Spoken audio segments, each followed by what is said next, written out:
2. Yep. You just never know sometimes. Alright.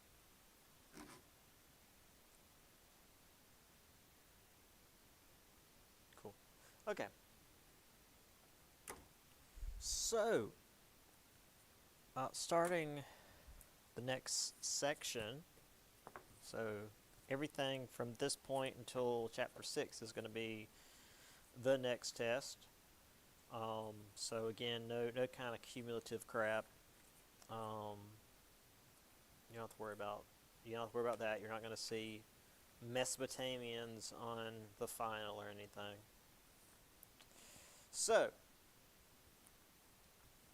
and as I also said, I don't know if I mentioned this too. I think I said this on study day, so my online students might have heard this, but just in case, um, this first test is typically the hardest out of my tests because it's so all over the place in terms of like themes and locations and like even time.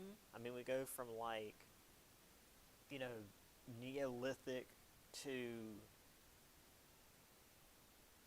ancient Greece and then Alexander, and I mean ancient Greece and Alexander are more closely tied together, but that first chapter alone is just there's so much stuff. It's just thematically all over the place. By comparison, the next 3 chapters, and I'll just go ahead and read them from the index here. If I can get the pages to turn, because this book is so old, all the corners are curved, or curled, I should say. Chapter 4 is the Roman Republic. Chapter 5 is From Republic to Empire. Chapter 6, the slow turn from ancient to medieval, which is just the late Roman Empire and like the fall of Rome, which is still mostly Roman stuff because it's still like Constantine and the Eastern Roman Empire, which is technically Byzantium, but it's still Rome. And then chapters 7, 8, 9, which I think actually I do 7, 8, 9, and 10 as a single chapter because it's Middle Ages, Middle Ages, Middle Ages, and Middle Ages.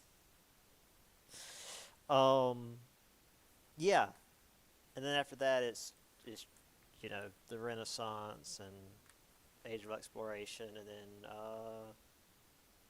the Reformation. So I don't know if we'll actually get that far, but that's the plan. Anyway, point being, things will be a lot more thematically consistent from this point on. So let's start with the Roman Republic. And I'm going to pull this door just in case. I don't know if there's actually anybody in the hall after this point, although the door was locked for some reason. All right.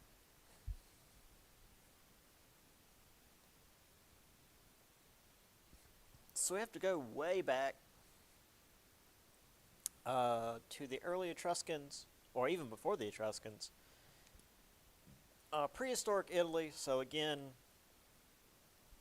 before Italy had any kind of written record, there were a number of competing city-states in northern and central Italy, which is north of where modern-day Rome is, which is to say where ancient Rome was. I mean, Rome hasn't moved a whole lot in quite some time.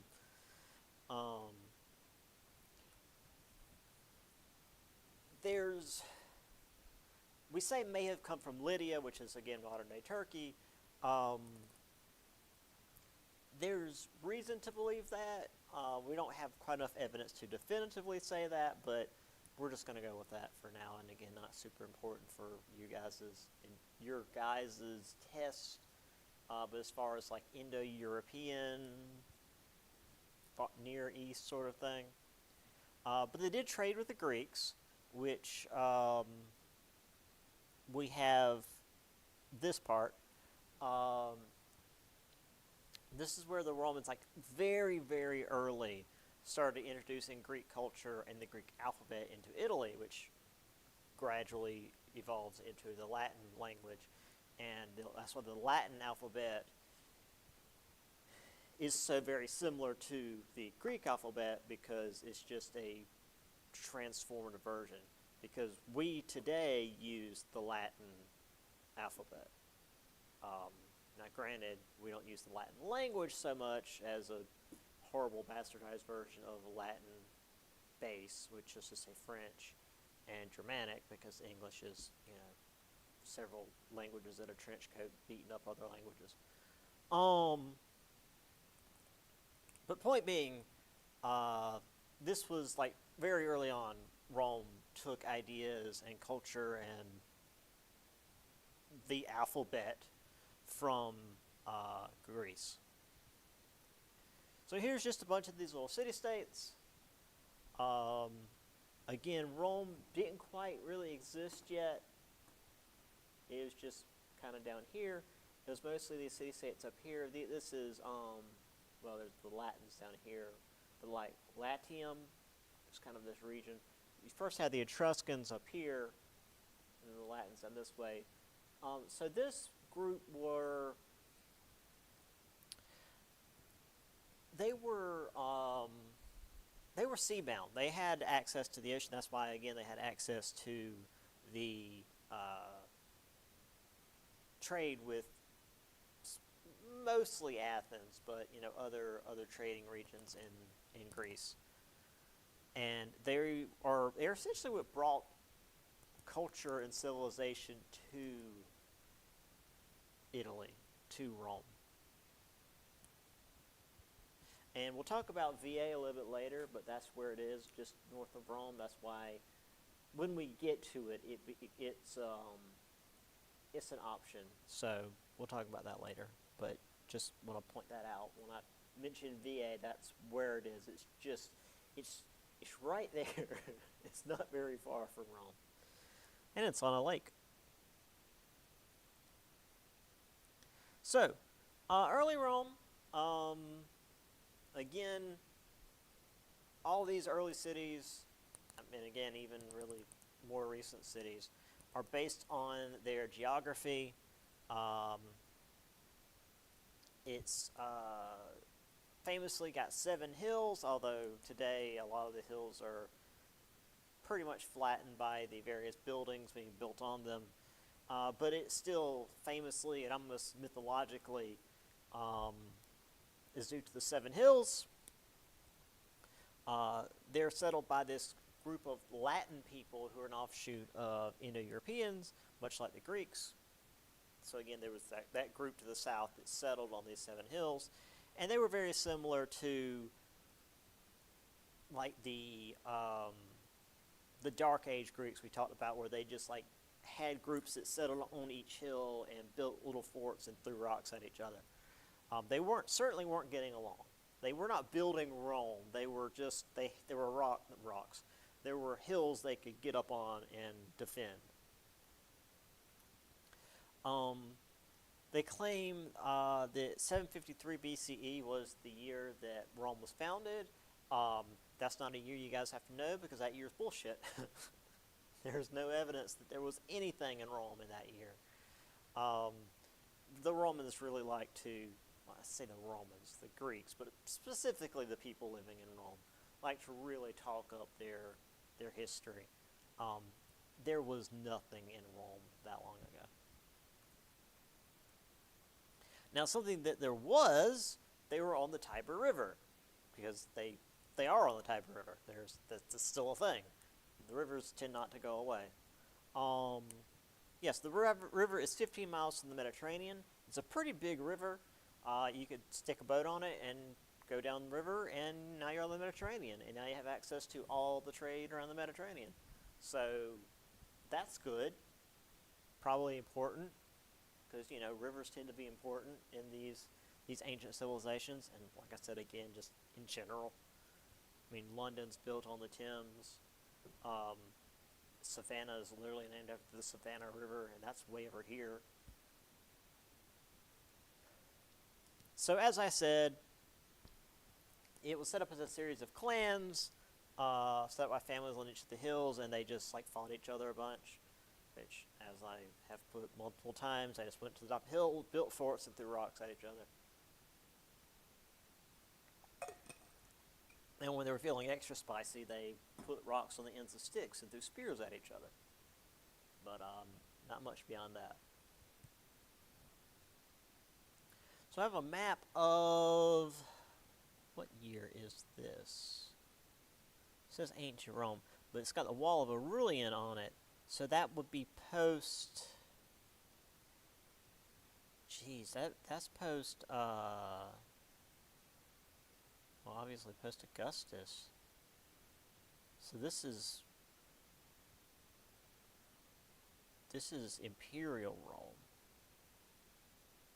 So this is way later than what we're looking at right now.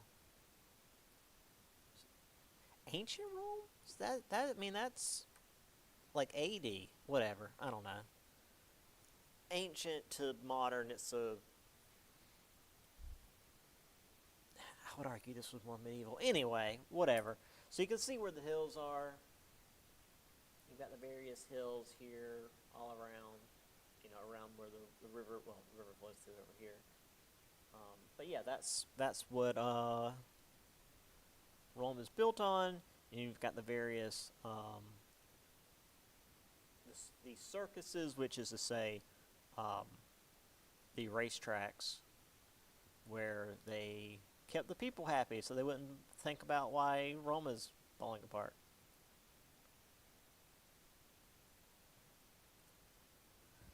So, the first kings in Roman legend, and indeed the first kings to run Rome, were Etruscan, because again, the Romans, or the Latins, weren't really running Rome. They were tribespeople on hilltops throwing rocks at each other.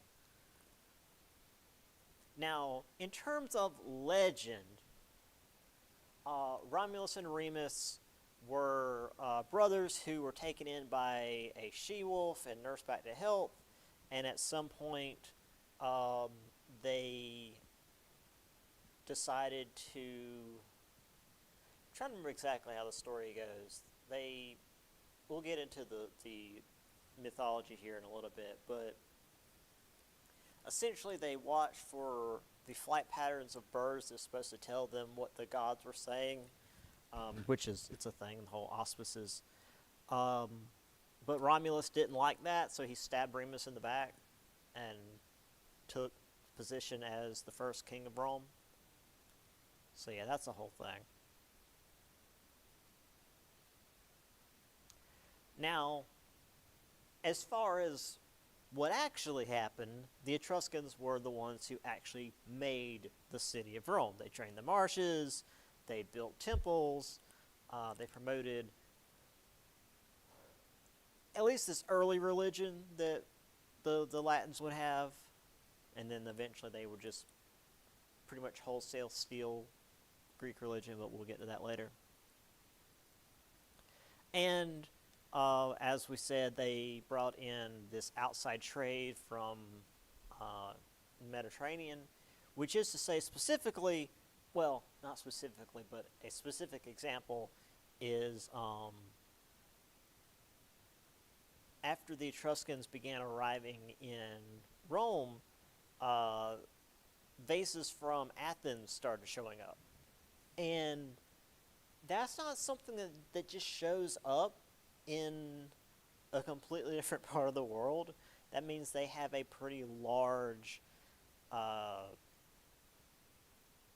trade network to be able to go down to Athens and trade with Athens and then come back with relatively fragile goods from another pretty major power. So this eventually ended in about 500 BCE with the expulsion of Tarquin the Proud. There was this whole thing, again, a lot of it's legendary, which is to say we don't know how much is true. A lot of ancient history is or let me rephrase that. A lot of the way ancient stories were told is, yes, it was historic, but they wanted to make it as exciting as possible, so they threw things in to make it more dramatic, which were definitely exaggerations to the point of almost farce. um, like, for example, the Odyssey. Did that happen? Probably not. Was there some dude, probably not named Odysseus, but was there some dude that like went on this huge long journey after a war and finally eventually made it back to his family and like fought off a bunch of asshole suitors to get his stuff back? Maybe. Did he fight a Cyclops? I doubt it.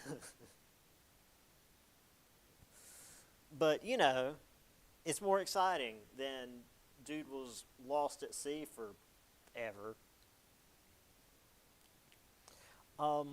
There was one particular dude, Horatius Cocles, who's credited with keeping the Etruscans busy while his soldiers tore up the bridge behind him, so that the Etruscans couldn't get into Rome, because as we've seen, Rome is built on a river, and turns out crossing a river while there's a bunch of angry dudes on the other side throwing sharp things at you isn't very efficient.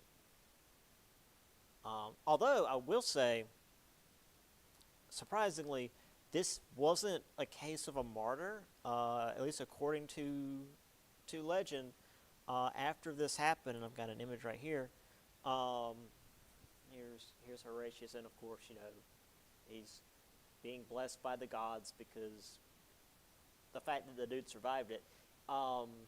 After they tore the bridge out from behind him, he jumped into the river and swam across, and managed to make it. He didn't get hit by any, javelins or arrows or whatever from these other guys. And of course, his men helped him out of the river. Whereas, again, if the Etruscans tried to cross, the Romans on the other side were not going to be so welcoming. I mean, we even have I'm guessing this is Poseidon here. With this whole crown thing and the water, just I guess as like the representation of the Tiber River, even the Tiber River's on the side of the Romans, that sort of thing. Again, all very dramatic, just Romans.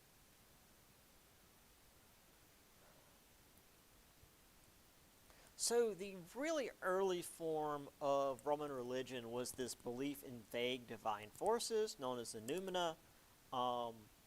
Basically, every task, everything that you did throughout the day had its own very specific god, or they called them noumena, so I don't know if they would see them as the later Romans would see the pantheon. But there were these spirits or gods or divine beings or whatever that had to be invoked in a specific way for whatever task you were doing. There was a god of, drawing water from the well, and a god of cooking bread, and a god of whatever, just like everything. So this was I'm not quick, I guess disclaimer, I know very little about the Hindu gods, except that there's a lot of them. So that would kind of be the only analogy I can think of is just that's why there were just a lot of these gods. The other example I would think of is, again, I don't know a lot about this, but some of the old Native American mythologies where it's just there's just these vague spirits that inhabit kind of everything. That's sort of what the noumena was. That said, they just straight up stole the Greek pantheon later. By the 6th century BCE, they just took the Greek pantheon and then pretty much just renamed it. Now, some of the gods were, to a degree, original to Rome.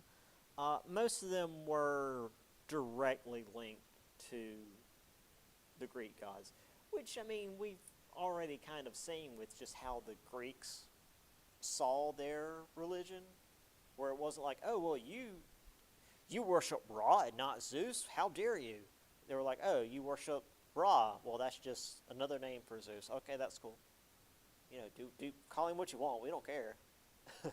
So for here, Jupiter was their chief god, and he just was essentially Zeus, which is to say he was an asshole. Wasn't quite Saturn, wasn't quite Kronos, but you know, he was rough.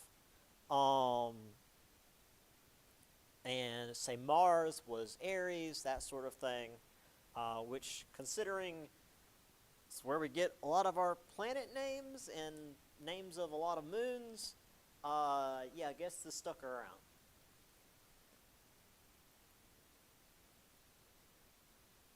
So there's some fun religious terms that they use that, well, as I've said, the English language is half French, which French is a Latin-based language. So some of these words might be familiar. We've got the inauguratio, which is when the augur, which is a priest with divine power, touches a king's forehead to transfer the power to the king. What do you think we did with that word? Inauguratio? Yeah, it's right there. Just put an N on it. It's inauguration. Yeah, it's just symbolically putting a person in power. That's literally all it is.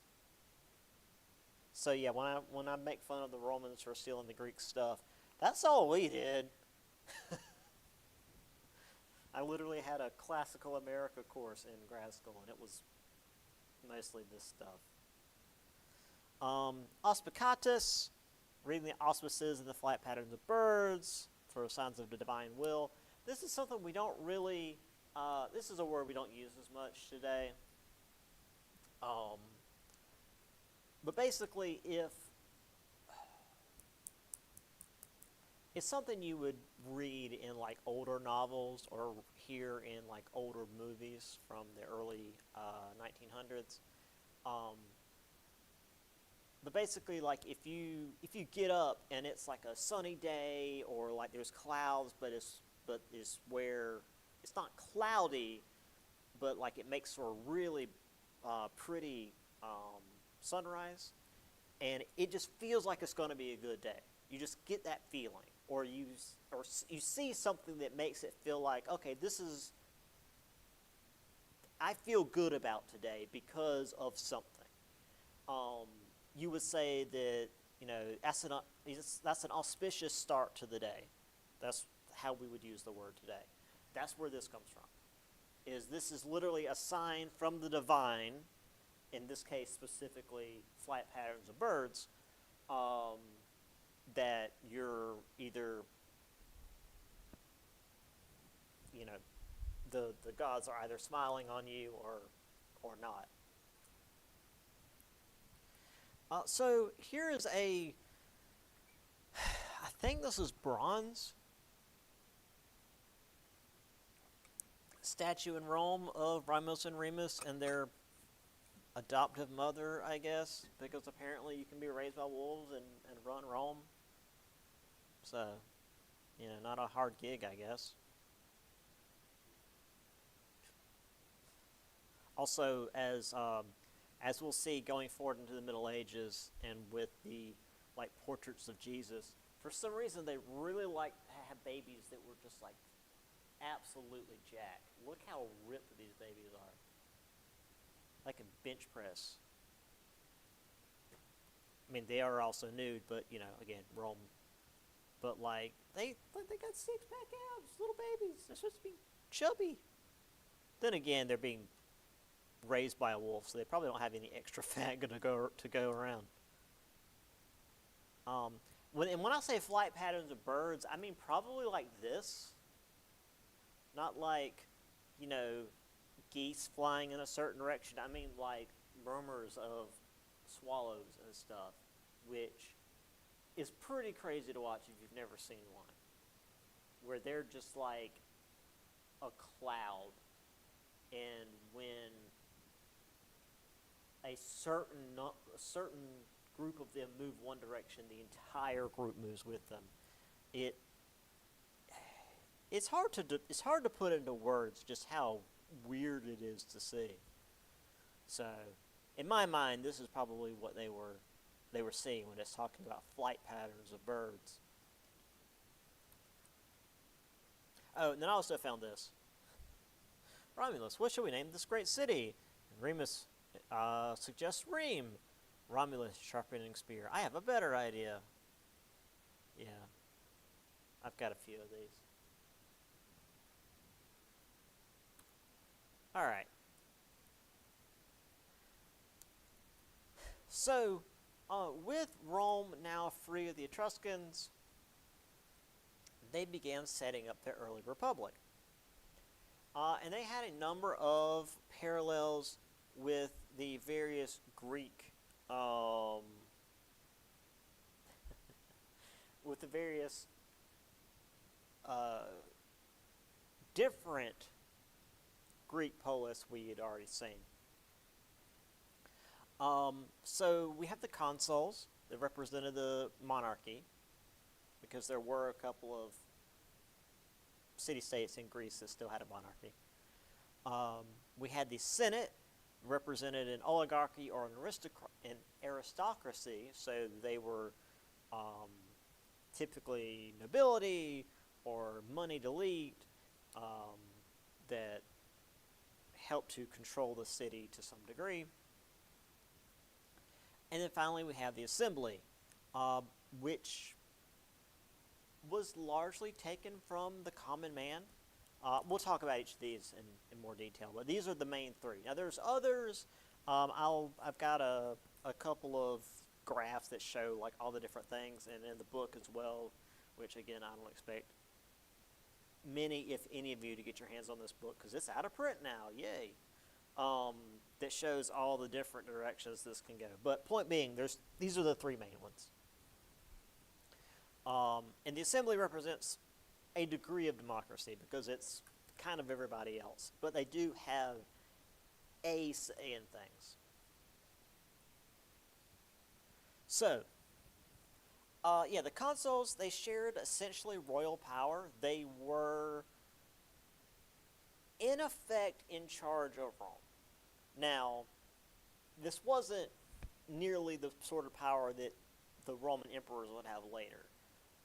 But the consuls were very much the main guys in charge. That said, they were limited to a one-year term. You only had that amount of power for 1 year, and you shared it with another dude who could theoretically block your power if he voted against whatever you wanted to pass. That said, there was also the Senate, known as the Old Ones. Boy, that's an interesting way of describing the Senate, huh? These are members of old important families known as patricians. They had life memberships, and again, patricians is another term we're going to use as we go on. Those are basically like nobility. So that's just another term we're going to use because we're in Rome now. And the assembly, they consisted of plebeians or plebs, which is to say the common people. So we won't be using plebeians quite as much as patricians, but that's just what the other ones. And that's why you sometimes hear people say plebs as kind of an insult, because it kind of is, but it just means like, you know, common people, peasants, etc.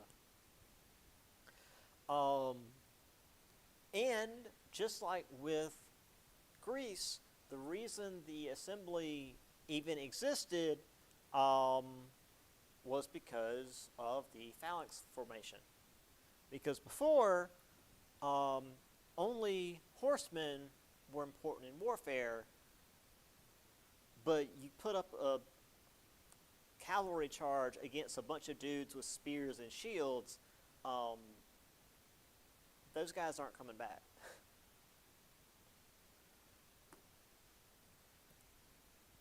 So real quick, again, this has an extra one. You got the tribunes over here, which we'll briefly mention the tribunes as sort of like an aside, but they're not important in our grand scheme of things. So you've got the citizen assembly, which is mostly plebeians. For some reason, it shows patricians here. There shouldn't be too many, but I guess there probably were some in the citizen assembly. Senators, it shows about half and half, which again doesn't feel right. It should be mostly patricians. So, for our purposes, patricians are senators, plebeians are assemblymen. Now, for consuls, this is correct. It's supposed to be, emphasis on supposed to be, one of each. You're supposed to have one patrician consul and one plebeian consul. And we'll get into that a bit more later. But, well, yeah, it's not gonna go the way it's supposed to go. All right. So again, the patricians, the aristocrats, you were born into it, because I mean you're born into nobility. That's just how it works. It's you won. Congratulations, you won being born.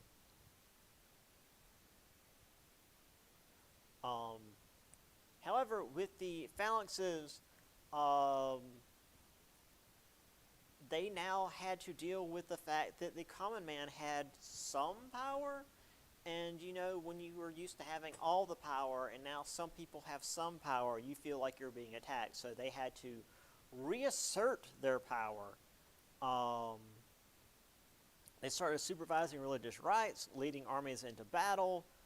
They strengthened the power of the Senate, which made the Senate much more powerful than the Assembly, which it already was, like, by design, but they very specifically,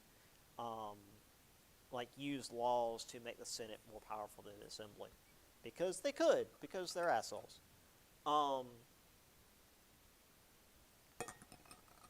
They used clientage, which we'll talk more about in a little bit, and kept the plebeians in debt so that they would be beholden to the Senate, to the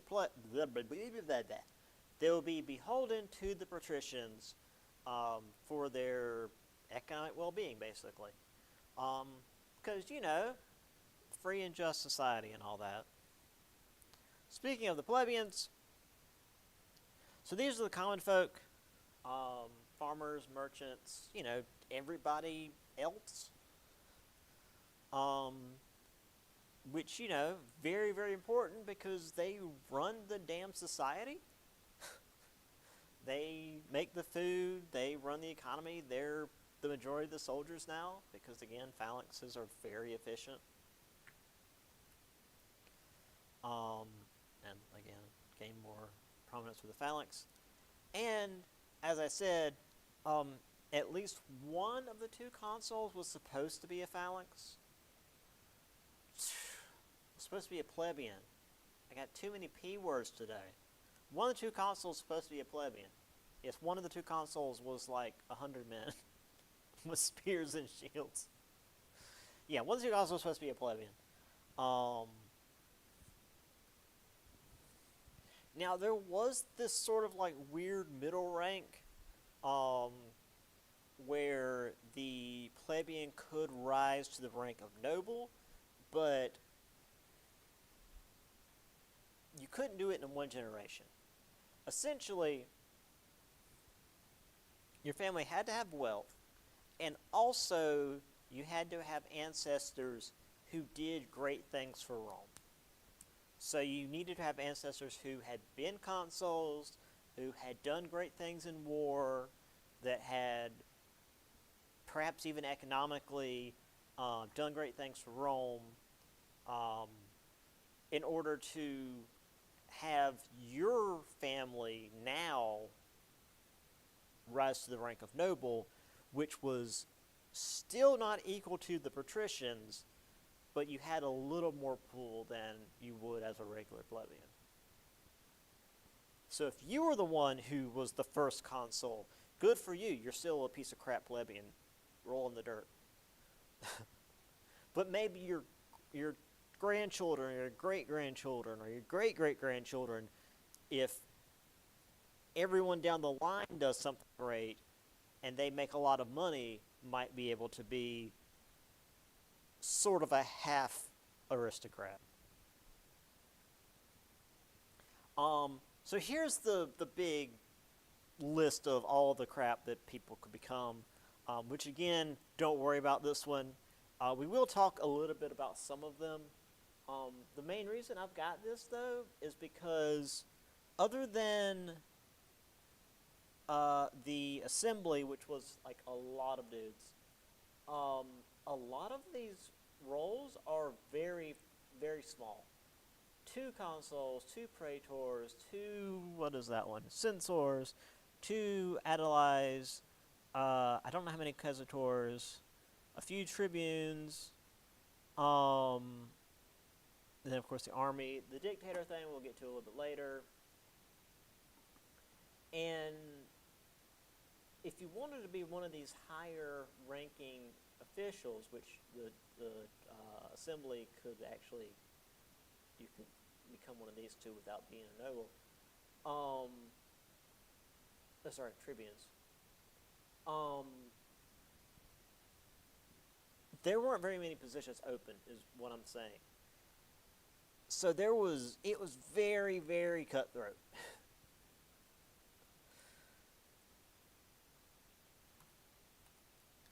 Also, the Roman society worked off of the patriarchal system.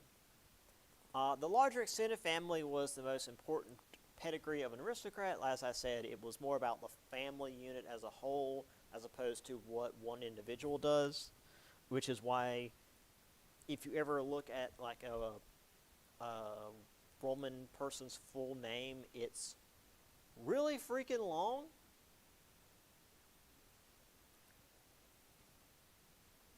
Which is why aristocrats have their given name, which is like their first name, and their family name, which is, their surname. Later aristocrats would have 3 and sometimes more names to really give their lineage of, where their family's from and what great things their family's done, and, Gaius, Marius, Scipio, Africanus, yada, yada, yada. It gets to be a lot, especially because it's all in Latin. So, those names aren't small anyway. So the idea of the familia isn't just the nuclear family, but everyone in the household. This included servants. So if you were a servant in a Roman household, one of these rich Roman families, you were considered part of the family to a degree. Like you were considered part of the family's responsibility, which also meant you were also basically property. It's not the same as like southern U.S. slavery issues later. But like, people ownership was very much a thing. So the paterfamilias, which if you've taken any Latin languages at all, Spanish, Italian, French, you should be able to suss that word out. Pater is father, familias obviously family. So this was the father or leader of a household. Typically, again, not always, the oldest male of the household, not necessarily the father of a nuclear family, but they would often have an extended family living under one roof because they tended to have large households, large plantations. So sometimes it would be like a grandfather or an uncle, like the older brother of like the nuclear family, if he perhaps didn't have a family, but he always took care of his younger brother, so he would be like the one in charge, etc. And he had the last say in pretty much everything, but he spent most of his time outside of the house dealing with issues within Rome, and essentially, like, he was if the household was its own city-state, if you will, going back to Greece, then he was like the ambassador of their homestead to the greater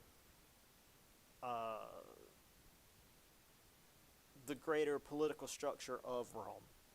Whereas the mater familias, which is to say the mother of the household, was in charge of pretty much everything going on within the household. Now, obviously, again, the father could speak over anything that she said, but typically when it came to like running the house and make sure the servants did what they were supposed to, make sure the kids weren't killing each other, making sure that the crops were being done properly. Even a lot of the financial stuff was up to the mother of the household because, again, the father was like off at the Senate, or if he wasn't a patrician, at the assembly. Like, he was off doing stuff for the household, whereas within the household, you needed a manager at the house itself.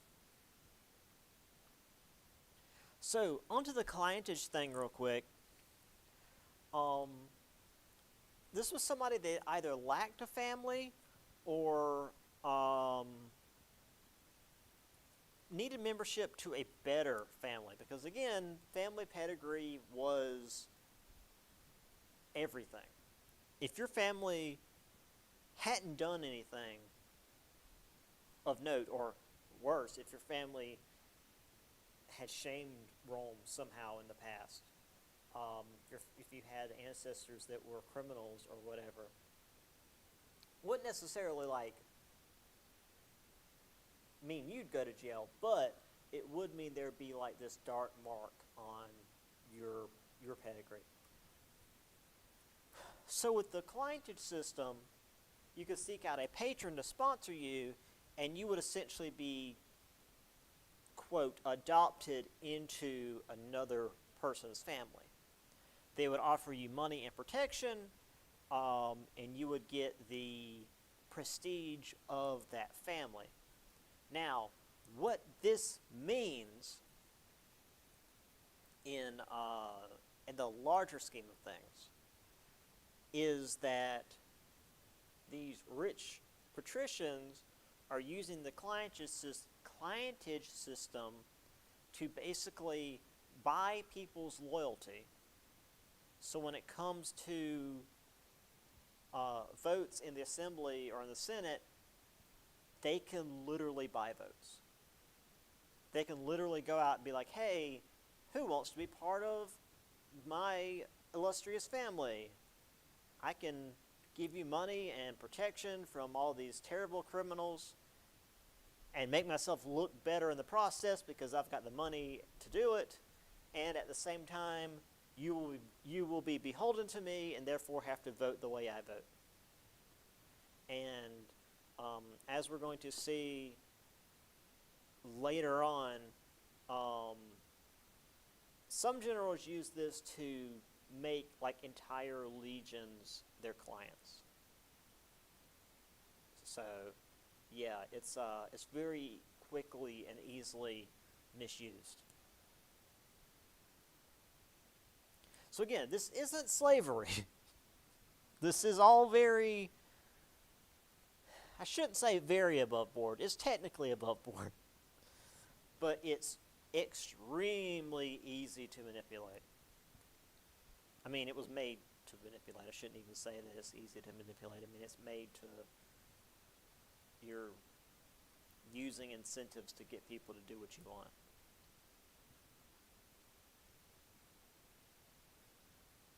So, early on, Rome was surrounded by aggressive neighbors, and so they decided, how about we make them go away? So early in the 5th century, Rome started busting out and just tearing into its neighbors. After a number of conquests and treaties, they took over the nearby Latin peoples, the Latium region. I showed you guys that earlier, which is just that map where it says the Latin people to the south. They then went north to the Etruscans, which again had been there, the people that had ruled Rome to begin with. The Etruscans were busy fighting the Greeks at the time, because hell, why not? And during this, the Greeks destroyed the Etruscan navy, which greatly weakened the Etruscans. So the Romans began just tearing through the Etruscan cities by the end of the 4th century BCE. However, in 387, a band of Gauls, which is to say, it was a Celtic tribe from Gaul, which is modern day like France-ish, made their way down into Italy and sacked Rome. They burned it to the ground. They stole all the good shit and they burned down what they couldn't take with them. It was exceedingly humiliating for Rome. Because, they'd been on the warpath. They'd been beating everybody. Then suddenly this group of, barbarians, in their own words, because they couldn't speak Latin and they just came out of nowhere, just burned the city down. They returned and rebuilt Rome, but they very nearly left. There's a little section here in the book. It says 386 BCE, Rome or Roman VA, V-E-I-I. As I mentioned on that map, there was that city of VA just north of Rome. And a lot of Romans considered just not bothering to rebuild the city, just to head north to VA, which they had recently captured from the Etruscans, because it was a good city and it was in better shape. Let's just not worry about rebuilding Rome. Let's just move to a city that's already in good shape and just, make it the next Rome. It'll be fine. But the Romans were, what's the word? Stubborn? And decided, no, we have to stick with Rome. It's our heritage, blah, blah, blah.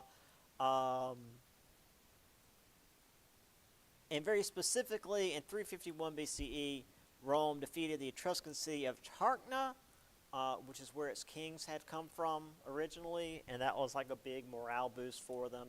So that was a very, shall we say, auspicious thing for them, that they destroyed the city that, let's say defeated, not destroyed, defeated the city that had once been the home of the kings that ruled over them.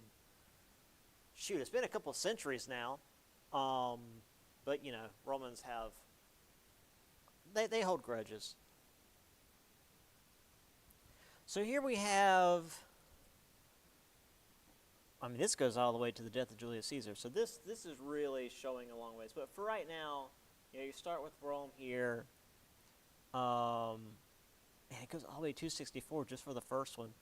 So eventually we just have like Italy, and I'm not even all of Italy, like most of central Italy, not even all of the boot, so to speak.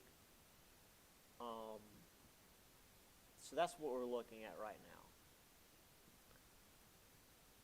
And of course, as you see here, by the time Julius Caesar dies, we've got Rome is huge. Rome is really something else.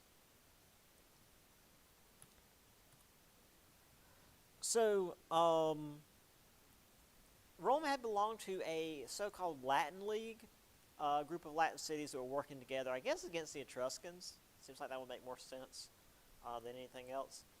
Rome decided that they didn't feel like it anymore and defeated the rest of the league and disbanded them. So, like, hey, this alliance doesn't really suit us, so we're going to just, like, wipe you guys out. Now, there was a mountain tribe of, I don't know, tribals? Not Latin people? That Rome fought 3 separate times between 343 and 290 BCE.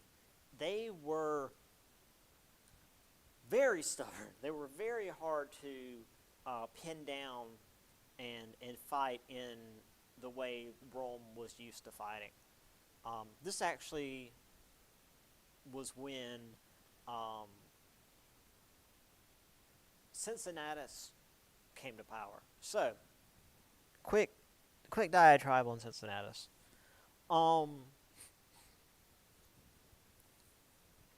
mentioned I showed with an image earlier the whole, like, the different aspects of Roman hierarchies, and dictator was just like off to the side, hanging out, clearly waiting to be mentioned.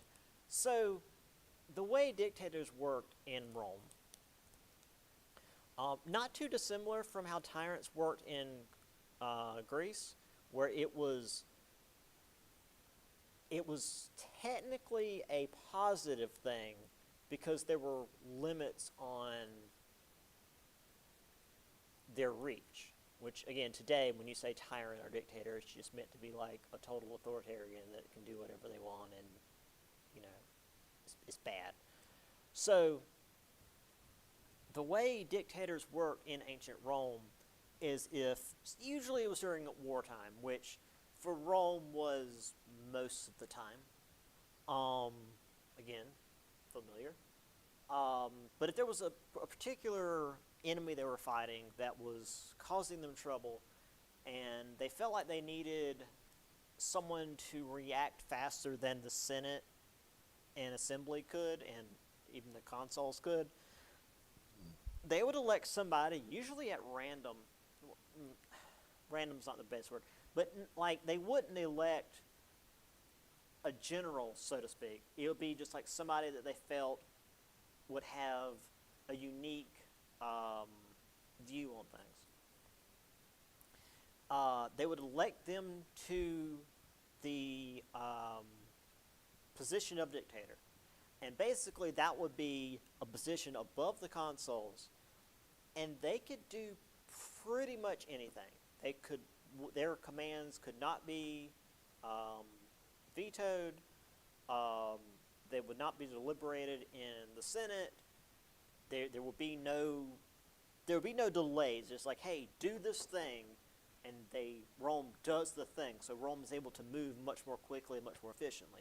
Again, lots of potential for abuse, which we will see later. But under Cincinnatus, who was a farmer that they just like plucked off the street one day,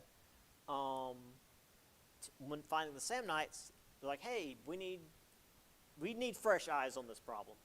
So they brought in Cincinnatus, got him to help them work on a strategy to fight the Samnites. I don't remember exactly what it was he did, but it was like, did I mention that like it was a 1 year thing? Like dictators were only in power for a year. So anyway, brought Cincinnatus in. He cleared the problem up in like 6 months. So anyway, everybody's happy. The Senate's, I mean, they're throwing laurels at him, and they're so pleased with what he's been able to do. And basically the Senate's like, hey man, you've got 6 months left of being a dictator. The war's over. You can do whatever you want. Like, let's have the Senate was literally like, let's have a party. Like, let's get dangerously drunk. And Cincinnatus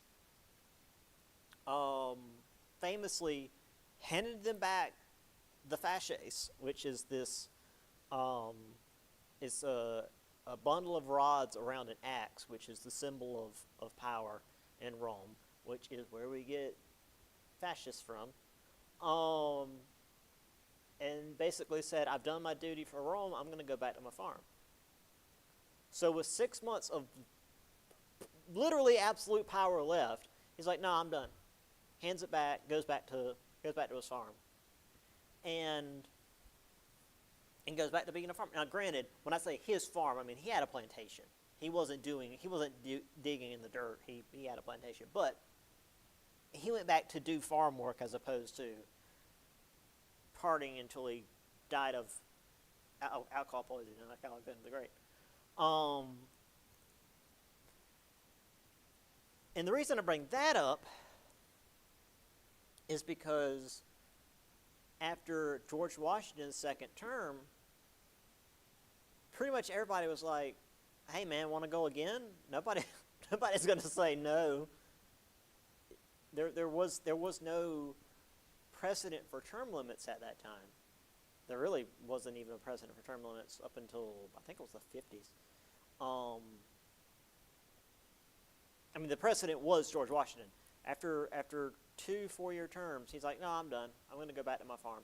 And the phrase he used was, I'm going to take up my yoke, Y-O-K-E, and go back to the farm, which was what Cincinnatus had allegedly famously said. And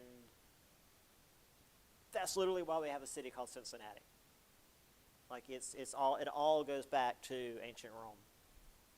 So, Cincinnatus was seen as such a model citizen of Rome, not just for helping to whip the Samnites, which were such a difficult adversary for Rome, but also for literally giving up absolute power to go and continue serving Rome as a farmer. So, yeah, just a little mix of ancient history and American history for you. Should also mention, it says here, the Romans did eventually defeat the Samnites and enslave them, which compared to the various Latin people they defeated from the Latin League, they gave them like citizenship in the wider Roman Roman Republic. That comes later. But the Samnites gave them so much trouble, they're like, no, we're just enslaving them. They're straight up being slaves. We're not dealing with this. So due to all these conflicts and some of the difficulty they had, Rome structured its army into legions. These are much bigger than the phalanxes. 5,000 to 6,000 men broken up into maniples. I've got a picture of what that looks like. They were these huge rectangular formations with gaps where the group in the front would throw their spears, fight. Well, they had these like javelins they would throw, and then fight with spears or swords. And then once they got tired, they could back up, and then the next group could move up between the gaps and have a fresh fresh line of soldiers to face the enemy. Just real quick, there's the Latin League and Rome and all of that.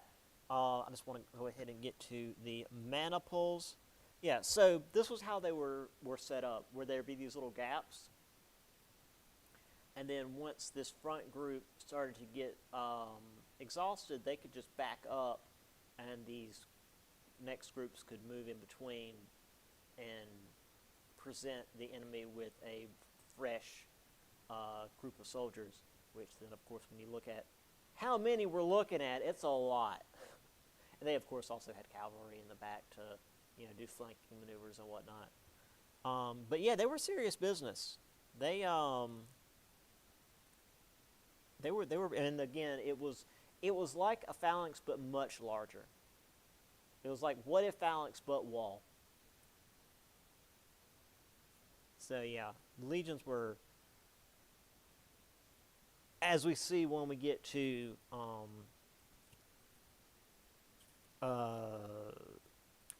the once we get to the Punic Wars, legions were basically a big, slow, dumb hammer that if you tried to hit head on, you would get smashed. But if you were able to outmaneuver, you could potentially really do some damage too. But you had to be really careful, because if you got caught, you would be torn to shreds.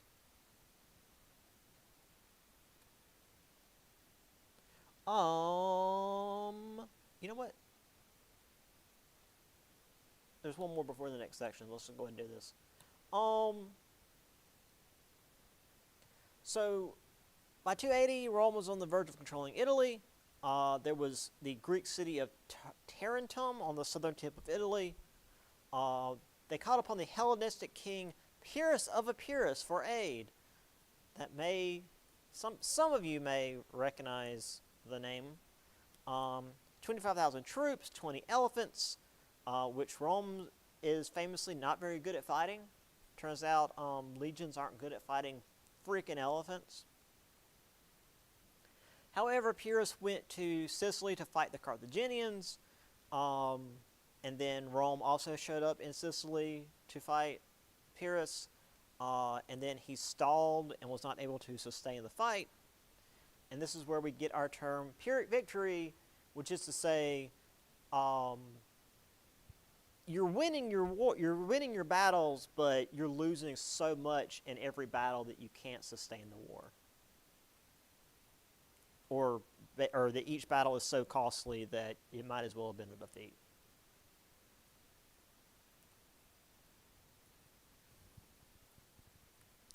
So by 275 BC, Rome had all of Italy under its grasp, and that is a good place to end. So you've got Rome and the people that were given Roman citizenship, and then these areas that were considered allied, that were not given citizenship, which becomes an issue later. But if you're given citizenship, you can vote. If not, well, then you're not. But you're still under Roman, taxes and whatnot. So yeah, that's a good place to end, because the next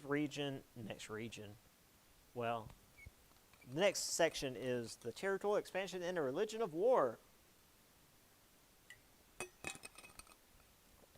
which is quite interesting how Rome takes the Greeks' idea of, everybody's basically got the same gods as us, they just use different names, and really turns that into, everybody's on our side anyway, so we might as well take these cities.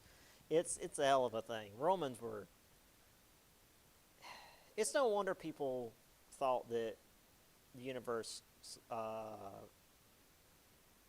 rotated around the earth for so long, because we had the Romans. All right, that'll do it.